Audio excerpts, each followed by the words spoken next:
All right, let's get started. Hello, my name is Alan Hudson from the Immuno-Oncology Translational Network Data Management Resource Center. I also serve as Chair of Biostatistics and Bioinformatics at Roswell Park Comprehensive Cancer Center. Before we start the seminar, I just have a few bookkeeping items. So questions will be responded to at the end of the presentation. Please enter your questions in the Zoom Q&A box. The audience can prioritize the order of the questions by clicking on the thumbs up button. Closed captioning is available. The closed captioning for today's webinar can be accessed by clicking on the live transcript option in the Zoom menu at the bottom of your screen. Instructions will also be provided in the chat box. The recording of today's webinar will be available a few weeks after today's presentation. With that, I would like to turn the proceedings over to our moderator, Dr. Corinne Lenardic. Dr. Lenardic is an associate professor of pediatrics and pharmacology and cancer biology at Duke University School of Medicine in Durham, North Carolina. She's a physician scientist with clinical and research expertise in childhood sarcomas, and she's the lead for the NCI FuseOnc Moonshot program on fusion-positive rhabdomyosarcoma. It's hard for a statistician to say. With that, Dr. Lenardic, I turn it over to you. Hi, everyone. Thank you so much for being here. We're delighted to be hosting Professor Richard Krawacki, and I'm going to go through a short introduction for you. He is a member at the Department of Structural Biology at St. Jude's in Memphis, Tennessee. He received his bachelor's and master's and PhD at universities in Connecticut, including University of Connecticut and Yale. He had a postdoctoral appointment at Scripps and then went to St. Jude's, where he's been ever since. So he is interested in the roles of protein disorder in biological function in both normal and in disease contexts. He uses approaches such as biophysics, structural biology, biochemistry, cell biology. And recently, he and his team discovered that some of the intrinsically disordered proteins that they study undergo liquid-liquid phase separation, and that led into the biomolecular condensates field. And so in this area, he wants to understand mechanisms understanding biomolecular phase separation, the relationship between protein sequence features and the material properties of the condensates, how biomolecular condensates mediate biological function, and then the links between aberrant phase separation and disease. And lastly, exploring strategies for modulating disease-associated condensates with small molecules. This is a very, very timely and important topic for the fusion oncoprotein field, and I'm delighted that he's here, and I'll be listening intently. Thank you and welcome, Richard. Welcome. Thank you, Corinne, for that very kind introduction. So let me first share my slides and get them in the correct mode. Can everyone see my slide now? All good. Thank you very much again, Corinne, for that kind introduction, and thank you to the organizers for the opportunity to present to the Moonshot seminar series today. And thank you, everyone who's listening. So today I'll talk about the role of phase separation in oncogenesis by fusion oncoproteins. However, I'll first start with an introduction to the role of phase separation in the organization of biomolecules within condensates. And I'll use the nucleolus as the context for this introduction. Then I'll discuss the role of phase separation in fusion oncoprotein-driven cancers, first discussing NUP98 fusion oncoproteins, which are drivers in pediatric AML. Then I'll talk about our broader studies of hundreds and even thousands of other fusion oncoproteins. I'd like to begin by acknowledging and thanking the efforts of lab members and collaborators who have impacted the work I'll discuss. I'll identify individual contributors from the lab, but I'd like to acknowledge key collaborators now. They include Charles Mulligan and Jeff Clow at St. Jude on NUP98 fusion oncoproteins, Madan Babu, Jingwei Zhang, and again, Charles at St. Jude on our studies of other fusions, Ashok Denise at Scripps, Nidhi Sawhney at MD Anderson and her collaborative team for contributions to the broader fusion oncoprotein studies. In the area of the nucleolus, we collaborate with Cliff Brangwyn, Rohit Papu, and Liam Holt. And I'm very thankful for funding from several NIH institutes, as well as St. Jude, which supports our condensates work. And finally, I'd like to acknowledge awesome core facilities at St. Jude that we've used extensively in our studies. These are supported by a comprehensive cancer center grant here at St. Jude. I'm in the Department of Structural Biology at St. Jude, which Corinne mentioned.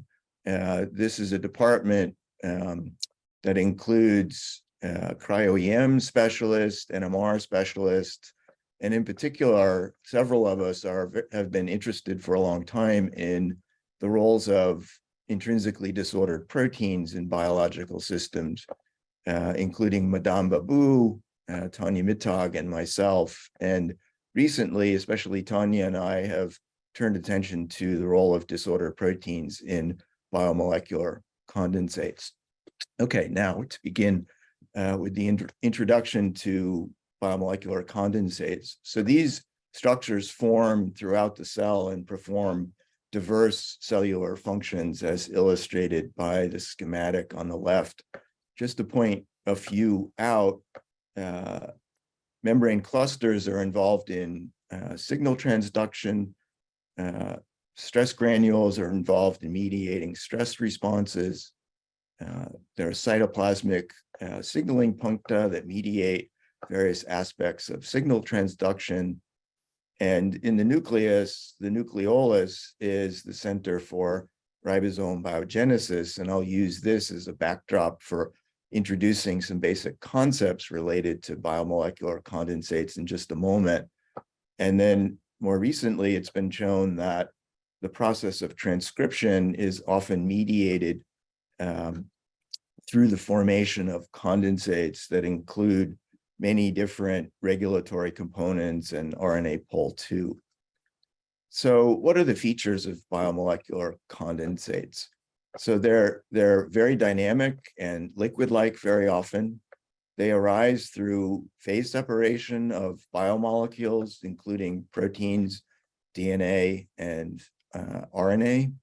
The components are multivalent and have disordered regions with low complexity sequences, meaning that their sequences are often enriched in particular amino acids that mediate multivalent protein-protein and protein nucleic acid interactions. Phase separation leads to increased local concentration of biomolecular components, as illustrated in the central panel of the schematic shown on the left. The process of phase separation is dependent upon the environmental conditions, in particular, the concentration of the components involved in phase separation. So when the components are above a critical concentration, referred to as the saturation concentration, then condensates can form. So you then have a dense phase in the interior of a condensate and a much more dilute light phase surrounding the condensates. And when you're below this saturation concentration, then biomolecules remain dispersed in the environment they're in. Phase separation occurs through weak and transient multivalent interactions between the biomolecules undergoing phase separation, as illustrated here. And there are different types of phase separation. Sometimes it occurs due to multivalent interactions between like molecules. This is referred to as homotypic phase separation, or it can occur between different types of biomolecules. This is referred to as heterotypic phase separation. So now I'll illustrate some of these concepts by discussing briefly our work on the protein nucleophosmin, which mediates aspects of ribosome biogenesis in the nucleolus. So shown here are condensates formed in vitro in the test tube by mixing nucleophosmin, NPM1, with a single ribosomal protein. And you can see that these droplets fuse readily on the microscope slide. The components within them are highly dynamic, and these droplets are dense. The concentration of nucleophosmin in them is in the millimolar range, and they're quite viscous, like that of thick honey. So I hope this gives you an insight into the dynamic features of biomolecular condensates. So a key question is, how does nucleophosmin mediate this behavior? So it does it through multivalent features. So it has at its N-terminus an oligomerization domain that's a pentameric hub, creating extensive multivalence of the other domains and regions of the protein. At the C-terminus is a DNA and RNA binding domain that mediates interactions with ribosomal RNA. And then connecting these two folded domains is an intrinsically disordered region that prominently displays two acidic tracks. And these acidic tracks can interact with clusters of arginines in other proteins to mediate phase separation. So interactions with both RNA mediates phase separation, and interactions with other proteins with arginine residues mediate phase separation.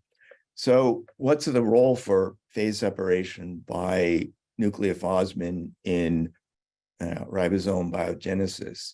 So this is illustrated on this slide. So at the top is a schematic of a nucleolus. So the ribosomal RNAs are synthesized in the interior of the nucleolus, and they move outwards into the outer region of the nucleolus called the granular component, or GC.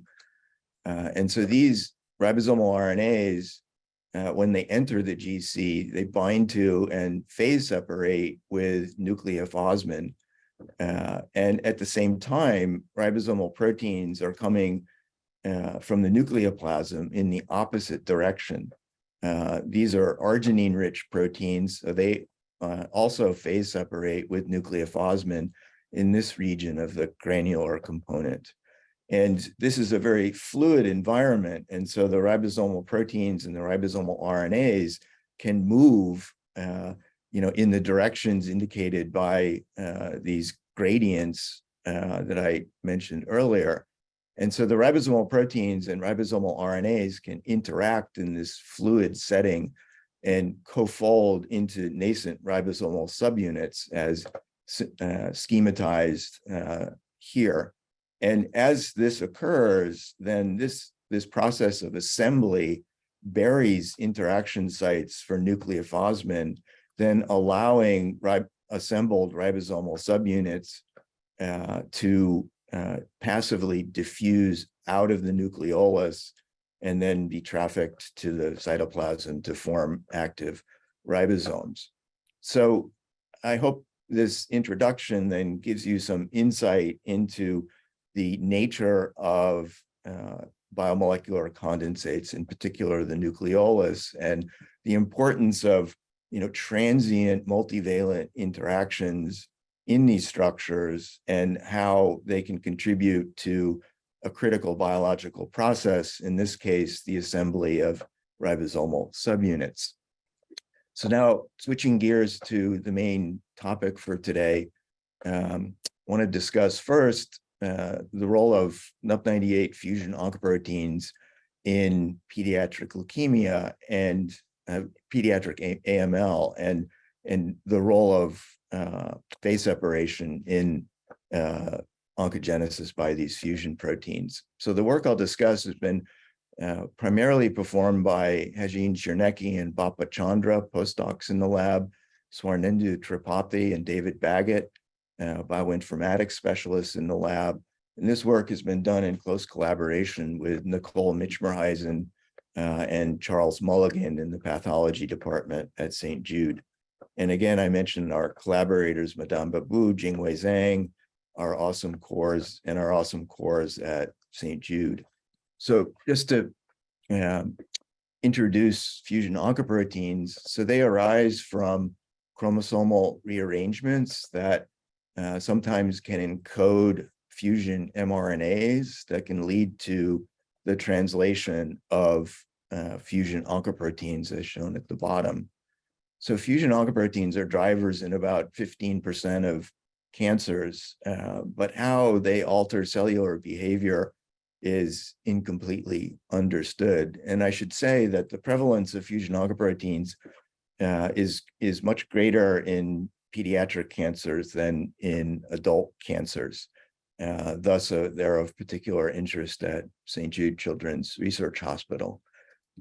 So we noticed that fusion oncoproteins are enriched in phase separation prone disordered regions and sought to determine the role of phase separation in their oncogenic mechanisms. So we started in this area in studies of NUP98 gene translocations, which, as I mentioned, are prevalent in AML. So NUP98 fusion gene fusions create fusion oncoproteins that are drivers in AML. So these proteins incorporate the N-terminal region of NUP98, which is common to the over 30 fusion proteins shown on this slide. And then they also incorporate C-terminal domains from various transcription factors and epigenetic regulators.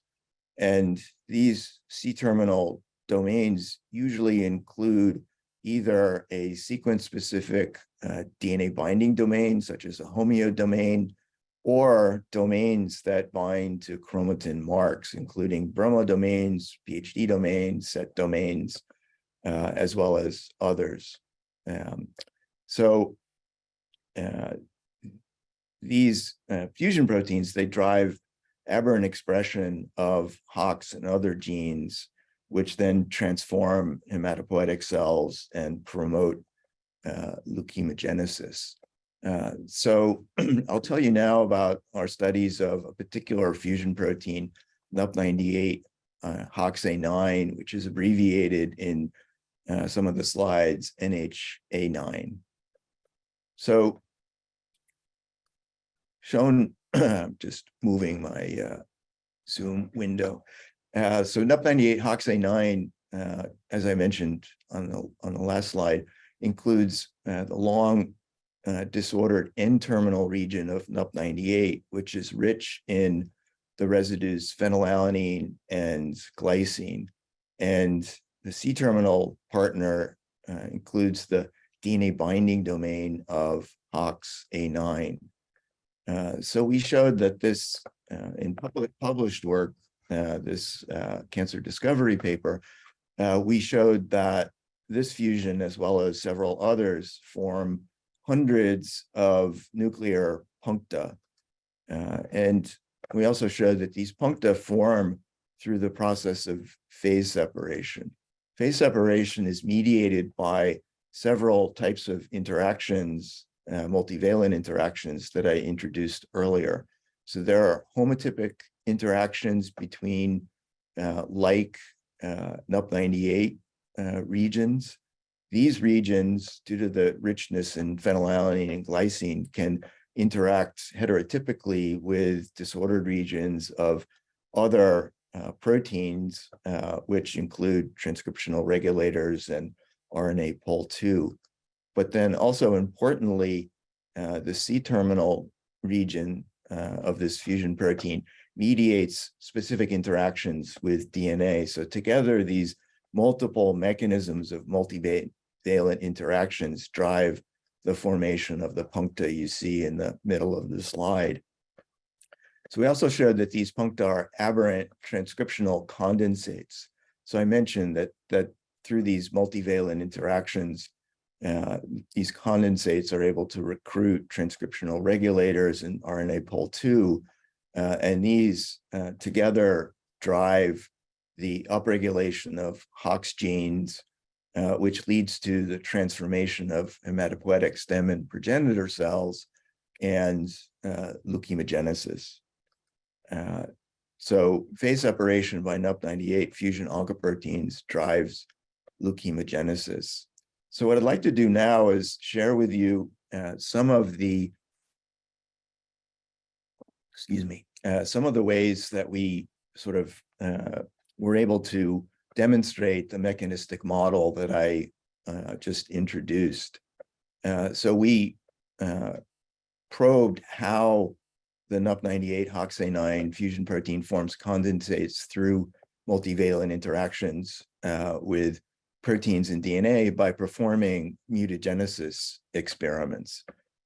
So shown here is a schematic of the structure of this fusion protein with 38 phenylalanine glycine motifs within the N-terminus and the DNA binding domain at the C-terminus. And so, as I mentioned, the FG motifs mediate multivalent interactions with other FG polypeptide chains, as well as disorder regions of other proteins. And I also mentioned that the homeodomain mediates specific interactions with DNA. So we took two mutagenesis approaches. We mutagenized the phenylalanines and glycines in the N-terminal region to modulate multivalent interactions and to study the effects on the effects of these fusion proteins on cells. As well, we mutated the DNA binding domain and studied the effects of those mutations on the behavior of the fusion protein in cells. And so mutating FG motifs modulated the condensates or puncta formed by this fusion protein. And I'll draw your attention to the 21 FGAA mutant, which still displays condensates, but they're smaller in number as quantified in the upper middle of the slide, where we quantify the number of puncta per cell as a function of the expression level of the condensate. And we also made a truncated construct, but in the interest of time, I won't discuss these results. So mutagenesis of FG motifs decreased the number of puncta formed by NHA9. And interestingly, those mutations also caused the condensates to become larger and less dense, as I hope is evident from comparing this panel to the panel at the top, which are the unmutated, which are formed by the unmutated fusion protein. So mutagenesis of FG motifs also increases the size of the puncta formed by NUP98. So I wanted to show these data just to show how we can modulate the phase separation behavior of a fusion protein by mutagenizing residues involved in multivalent interactions. So multivalent interactions driven by the FG motifs drive the formation of many very small, dense puncta with the wild type fusion protein. Additionally, we mutated the DNA binding domain so that it no longer bound to specific DNA sequences.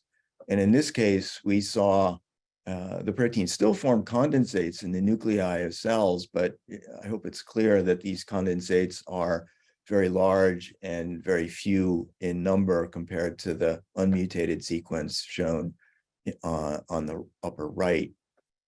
So we quantified these changes in behavior. I won't go into the details. So DNA binding by this fusion protein then causes puncta to be very small and numerous. And you'll see in a moment that these features are associated with the leukemogenic phenotype of this fusion protein.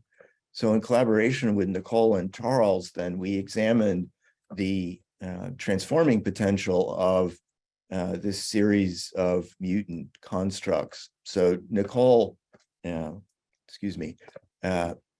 Nicole isolated lineage negative hematopoietic stem and progenitor cells from mice She then transduced them with lentiviruses expressing these wild type and mutant constructs, and then plated the transduced cells and monitored colony formation for a week at a time, and then harvested cells that survived the replating or the plating, and propagated them through multiple rounds of replating.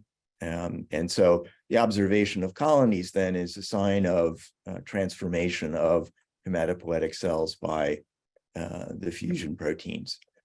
So what Nicole saw was that several of these mutant constructs gave rise to cells that could replate in multiple rounds, and others dropped out. For example, the DNA binding mutant shown in red dropped out in the earliest rounds of replating.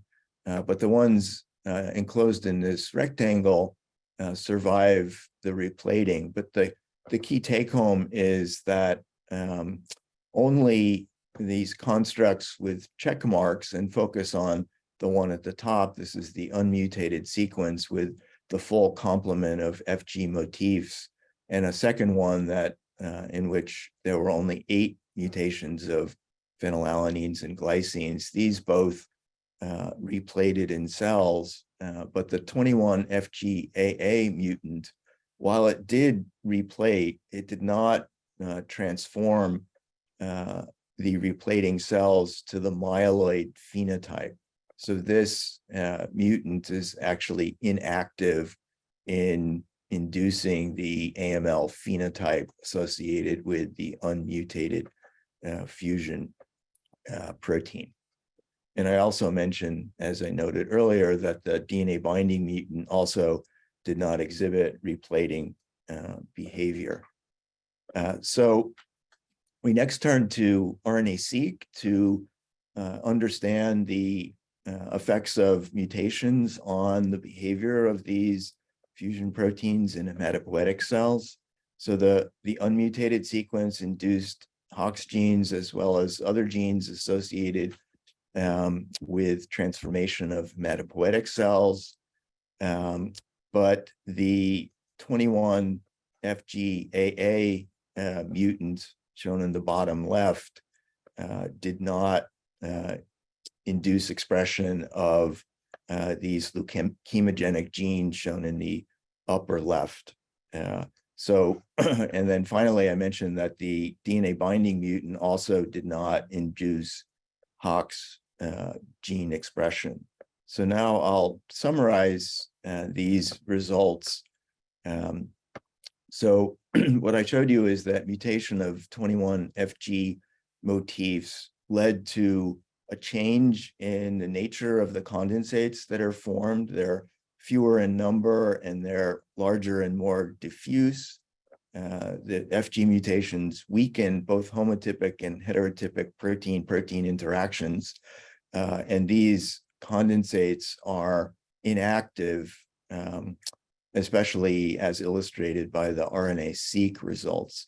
So they are unable to transform HSPCs and to promote leukemogenesis.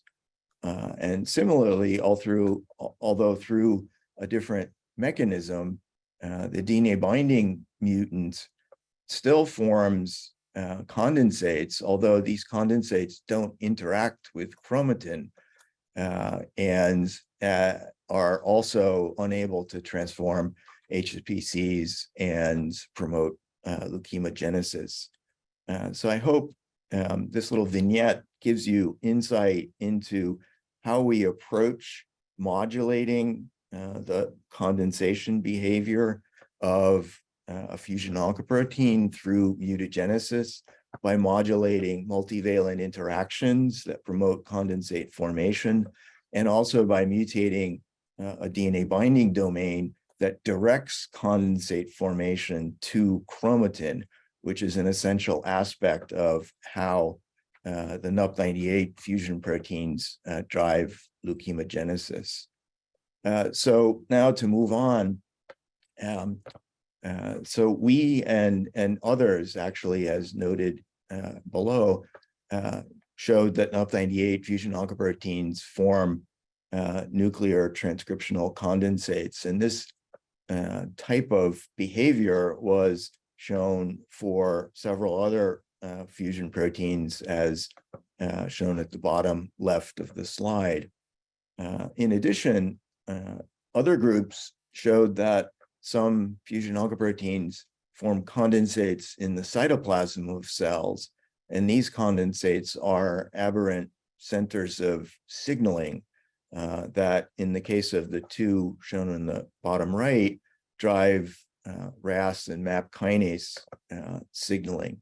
So taking together our results and the results of others, we were wanting to understand whether condensate formation is a general property of fusion oncoproteins. So to address this question, we then undertook studies of large numbers of fusion oncoproteins together with my colleague Madan Babu and two of his lab members, Hadi Husseini, a postdoctoral fellow, and Benjamin Lang, a staff member, together with members of my lab, and again in collaboration with Jingwei Zhang and Charles Mulligan at St. Jude, and Nidhi Sawhney and her collaborative team. Nidhi is at MD Anderson. So working with our collaborators, we assembled a large database of fusion oncoprotein sequences, about 4,500 in total. And this is through the efforts of a former postdoc, Scott Gorman, and a current bioinformatics staff member, David Baggett. So these, the sequences in this database span diverse cancer types, including leukemias, breast cancer, prostate cancers, lung cancers, and so on.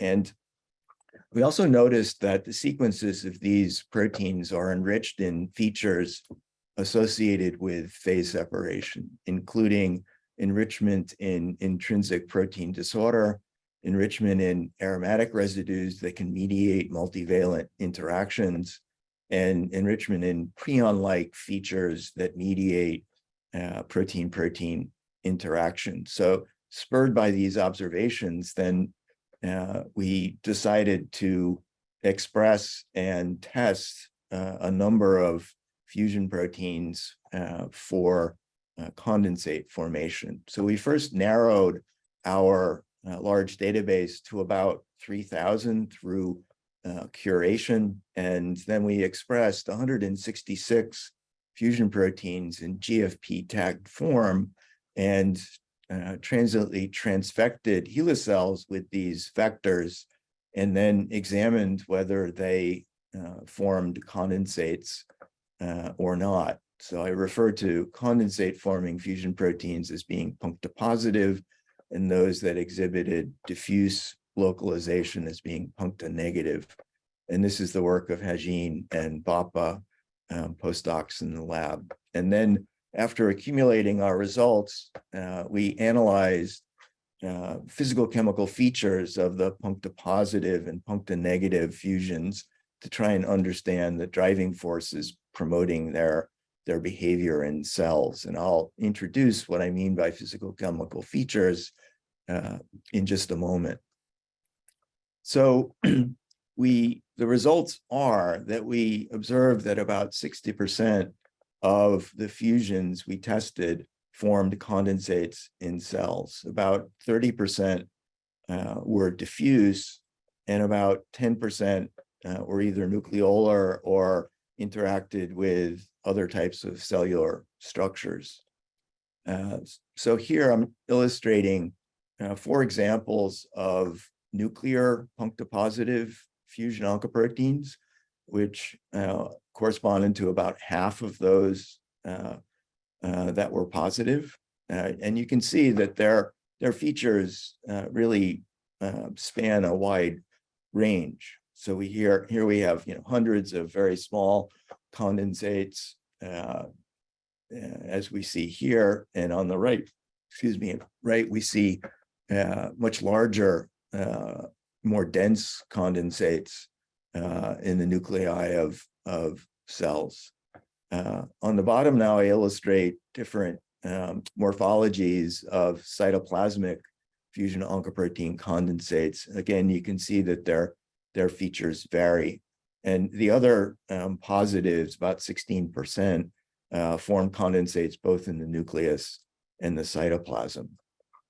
So now coming back to this idea of physical chemical features. So we wanted to understand what are the properties of these fusion proteins promoting their condensation behavior. So we computed the numerical values of 39 physical chemical features that examine charge features, sequence complexity, amino acid composition, disorder features, hydropathy, and aromatic residue interactions, as well as prion-like features. And you can think of these physical chemical features as fingerprints of the properties of fusion oncoprotein sequences. So we computed these physical chemical feature values for all of the 166 fusion proteins, and we eliminated 14 of them because they co-varied on the basis of mutual information. So then we used 25 physical chemical features to try and identify features associated with condensate formation or the lack thereof. And what we observed was 12 of these features were statistically different between punctopositive and punctonegative fusion oncoproteins. And I realized that the names at the bottom, names of features are cryptic, but I'll just explain a little bit about them. So they interrogate charge features, so net charge per amino acid, fraction negative amino acid, number of disordered amino acids, prion propensity. ABT stands for acidic tract, basic tract density, valence, and balance. P-score is pi interaction score. So we have these 12 features that are different between the punctopositive group and the punctonegative group. But we wanted to understand how similar or different these features are within and between these two groups. So shown on this slide are the results of clustering the physical chemical features of the punctopositive fusion proteins. And so the results of this unbiased hierarchical clustering on the basis of features, the results are shown on the right. And so we identified 4 different feature groups through this analysis. So at the top are the cluster, including what we call group 1 fusion oncoproteins. And so the red coloring shows the features that are enriched. And so these features for this group include prion-like features and aromatic residue interactions. So these features are enriched. So these are the properties associated with these fusion proteins forming condensates. Group 2 has enrichment in intrinsic disorder as well as charge-mediated interactions. So the driving forces for condensate formation for group 2 fusions are different than those for the group 1 fusions. Group 3 in the middle is basically a weak version of group 1. So similar types of features are driving condensate formation by these fusions. And group 4, the largest, is sort of a leftover group with quite weak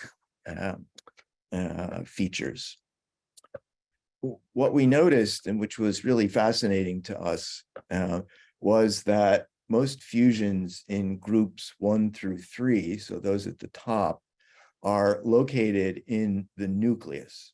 So almost 90% of these fusions are located in the nucleus of cells, whereas those in group 4 are located in the cytoplasm of cells. So these group 1 through 3 fusions form condensates in the nuclei of HeLa cells, and those in group 4 form condensates in the cytoplasm of HeLa cells. So we found this to be intriguing, that the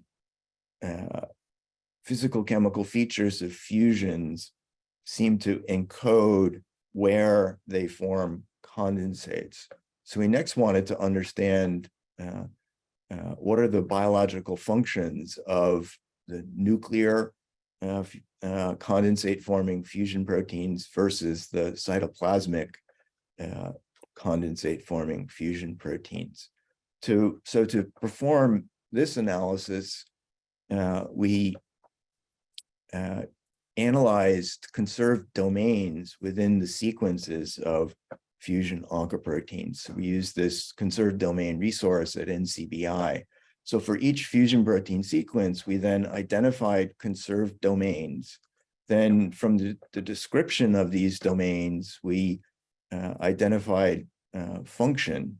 And after performing these analyses, we then extracted high-level functional terms. So for this example, the NUP98 HOXA9 fusion protein, we identified the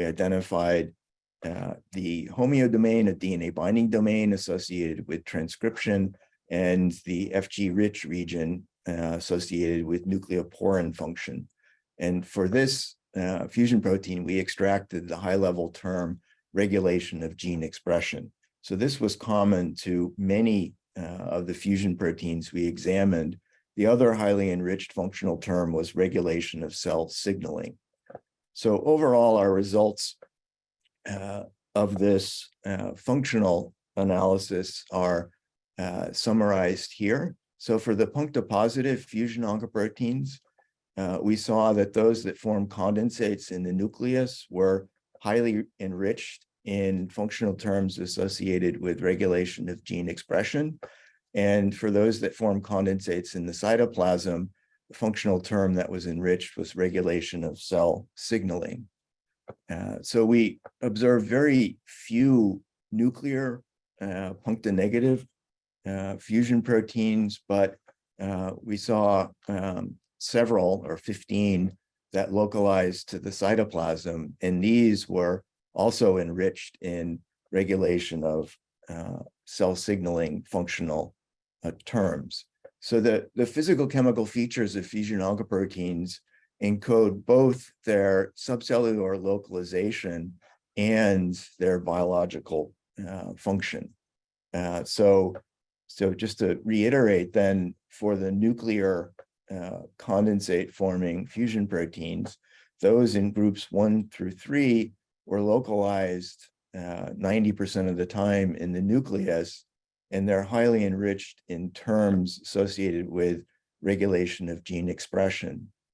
In contrast, those that form condensates in the cytoplasm are enriched in terms associated with regulation of cell signaling, and those that didn't form condensates but were diffuse in the cytoplasm were also enriched in regulation of cell signaling functional terms. So the physical chemical features of fusion proteins then encode their subcellular localization and biological function, just to reiterate. So given that we, at this point, had a massive amount of data about the behavior of fusion oncoproteins, we leveraged our understanding of physical chemical features to develop a machine learning model to predict fusion oncoprotein condensation behavior. So as input, we used the 25 physical chemical features that I've discussed for 98 puncta-positive and 53 puncta-negative fusion oncoproteins.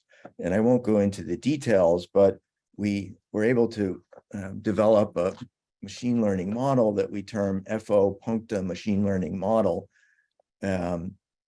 which we tested using an independent and untested set of 29 additional fusion oncoproteins. And with this test set, then we demonstrated 80% roughly accuracy of our machine learning model. So we were able to predict 17 out of 19 true puncta positive fusion oncoproteins and 6 out of 10 true puncta negative fusion oncoproteins. So now, armed with this reasonably accurate machine learning model, we then applied it to 3,000 additional untested fusions in the database that I introduced at the beginning of this portion of my lecture. So we applied our FO Puncta machine learning model to, as I said, 3,000 additional fusions.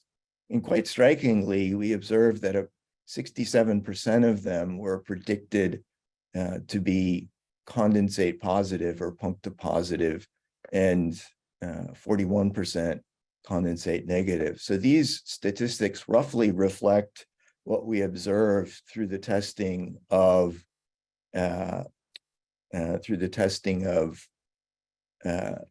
sorry, my appearance may have changed because my blinds in my office suddenly automatically went up. Sorry about that. Anyway, so 40% were predicted to be puncta negative. So what we did next was to classify the sequences of all of these fusions using physical chemical features to then predict their subcellular localization and biological function. And so the results are shown on the right.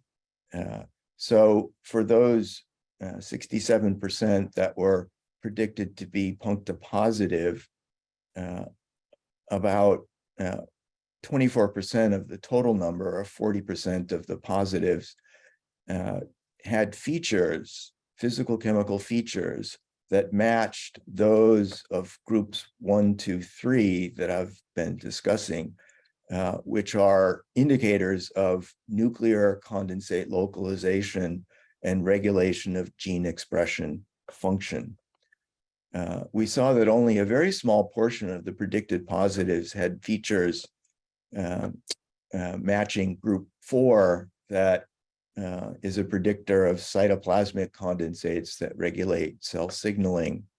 And then for the predicted puncta negative fusions, a significant portion of these match the features of feature groups for the experimentally tested negative puncta negative fusion proteins. I haven't discussed these results previously, but we did the same analyses that we did for the puncta positive fusions. And so the matching of these features then tells us that this portion of negative fusion proteins are likely to be localized in the cytoplasm and to regulate cell signaling. But a large portion of this group that we analyzed using the machine learning model have features we don't recognize, and therefore require further study to understand where they form condensates or where they localize if they're diffuse, and how they alter cellular behavior. So coming back to the question that I asked a moment ago, is phase separation a general feature of fusion oncoproteins? The answer certainly is yes, I think, with about 60% of fusions that we tested observed to form condensates, or that we analyzed using our machine learning model are predicted to form condensates in cells, with many predicted to regulate gene expression. However, approximately 40% of fusions that we either tested or predicted do not form condensates, with most predicted to regulate cell signaling. But of course, future studies are needed to clarify the roles of phase separation in condensate formation and oncogenesis by fusion oncoproteins. So now to wrap up, future directions for our work are to explore the role of condensate formation by fusion oncoproteins in diverse pediatric cancers, including leukemias and solid tumors. So we're applying the strategies that I illustrated for the NUP98 fusion proteins to these other types of fusion proteins. And the questions we're asking are, do nuclear fusion oncoproteins most often form condensates in nuclei that regulate gene expression? And do cytoplasmic fusion oncoproteins most often regulate cell signaling? And how important is condensate formation for this group? Another future direction is to identify the disordered regions in fusion oncoproteins that promote phase separation. And finally, we seek to identify molecular vulnerabilities in condensate forming fusions. And do fusion oncoproteins display druggable folded domains, such as kinase domains, chromatin binding domains, and DNA binding domains? And we already know from the work of others that kinase inhibitors modulate condensate formation by certain fusion oncoproteins. And for example, John Bushweller, a member of the U54 FUSONC consortium, has presented results showing that small molecules can modulate the DNA binding of the EWS fly fusion oncoprotein. But a really big open question is, are the disordered regions that promote phase separation druggable? And we and others seek to understand whether small molecules can modulate the condensate formation behavior of fusion oncoproteins by targeting disordered regions. So finally, I'd like to again acknowledge and thank members of the lab that contributed to the work, our collaborators who I've mentioned as I've gone along, and then importantly, our sources of funding, especially from NIGMS and the National Cancer Institute, St. Jude. And with that, I will stop and thank everyone for their attention, and I'll be happy to address questions. Thank you, Richard. That was awesome. The whole time you were talking, I was thinking about how am I going to apply this to PAX3-FOXO1 in fusion-positive rhabdomyosarcoma. I made a list of questions for you that we can talk about offline. Right. But I think now I know how to get you, but I think we should ask the questions that others in the audience have raised. All right. And I'll just go through them if that's okay. We have a few minutes, right, Alan? We're okay? Yes. Yeah. Yep. Okay. So one question is whether glycosylation profiles of fusion proteins play a role in phase separation and tumor genesis. Gosh, I do not have an answer to that question. I'm not aware of any reports of glycosylation playing a role in condensate formation by fusion oncoproteins. What I do know is that the condensation behavior of nucleoporin proteins, including NUP98 in their natural setting of the nuclear pore complex, that their behavior in that setting, which is mediated by phase separation, is in fact modulated by glycosylation. So your question sort of raises the possibility that the NUP98 fusion oncoproteins, that maybe their FG regions are glycosylated, and this is maybe playing a role in, how they form condensates and how they recruit other regulatory factors into those condensates to mediate leukemogenesis, but that's speculation. Another question that's coming from the listeners, the viewers, is do the FG or the DNA binding mutant in the NHA9, does that exert a dominant negative activity? Not that we have detected. So the mutations to the FG motifs, so they weaken the driving force for phase separation. But I guess the basis for the question is the DNA binding domain of those mutants exerting some dominant negative? Yeah. So, I mean, maybe the mutants would exert that effect in the background of the unmutated fusion, but we didn't actually test under those conditions. We tested the mutant constructs independently. So the condensates that the FG mutants form are larger, smaller in number, and more diffuse. And they basically are unable to recruit sufficient regulatory factors, we think, to be able to marshal a aberrant transcriptional program. Kind of related to the events that nucleate the cytoplasmic condensates. The next question was regarding what starts the cytoplasmic condensate nucleation program. So I'll cite work from others, in particular, Asmund Tupel's work when he was a fellow with Trevor Bivona at UCSF. So they had a wonderful paper in Cell a couple of years ago about the EML4 ALK condensates that I mentioned on one of my introductory slides. And so Asmund and Trevor showed that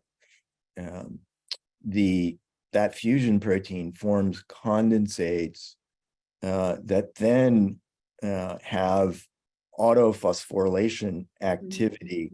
Mm-hmm. And when that occurs, then there's recruitment of signaling factors into the condensates that are in turn phosphorylated, leading to the recruitment of additional factors. So the activity of the tyrosine kinase domain in the fusion protein is sort of critical for the assembly of what become aberrant signaling condensates.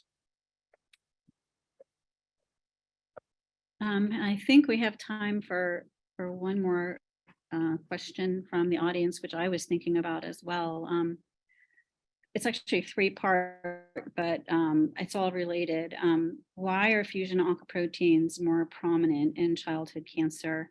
And does that influence resistance to treatment? Does it drive evolution? Does it support tumor cell adaptability? All of this sort of these plasticky things that pediatric cancers have.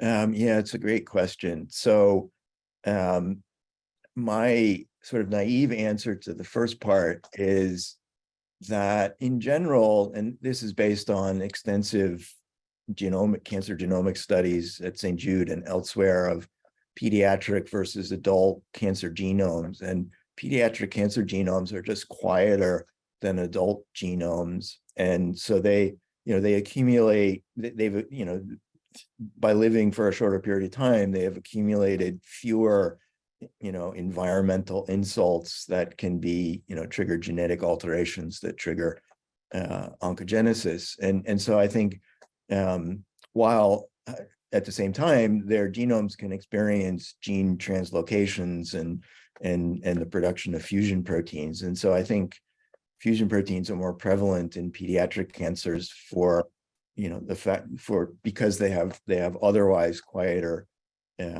genomes. And it is well understood that many fusion oncoprotein driven pediatric cancers are treatment resistant, and sometimes that's because of additional genetic alterations. So maybe maybe the formation of a fusion protein is an initiating event, but then maybe in the course of initial treatment, additional genetic alterations can occur that enable resistance, although there could be other, mechanisms contributing to the often treatment resistance of fusion oncoprotein-driven pediatric cancers. And in terms of the last part, sort of the evolution, well, it's sort of coupled with the treatment resistance, how fusion protein driven pediatric cancers sort of evolve in detail in the course of treatment really remains an open question, and especially with the understanding that many form condensates, and so how condensate formation contributes to those resistance mechanisms remains largely unstudied. Although an investigator at UPenn, Lucas Bugai, is performing really exciting studies where he's treating EML4 ALK condensates in cells with kinase inhibitors and monitoring responses, the responses to treatment of signaling pathways. So look to Lucas's work in the future for maybe insights into the answer to that last part of the question. So with that, thank you, Dr. Lenardic, for your moderation, and thank you, Dr. Kawaki, for an excellent talk. I'd like to remind everyone our next Cancer Moonshot seminar series, Junior Investigator Session, July 27th, Improving Immunotherapy Strategies for Cancers by Drs. McRae and Yarmarkovich. So thank you, everyone. Thank you.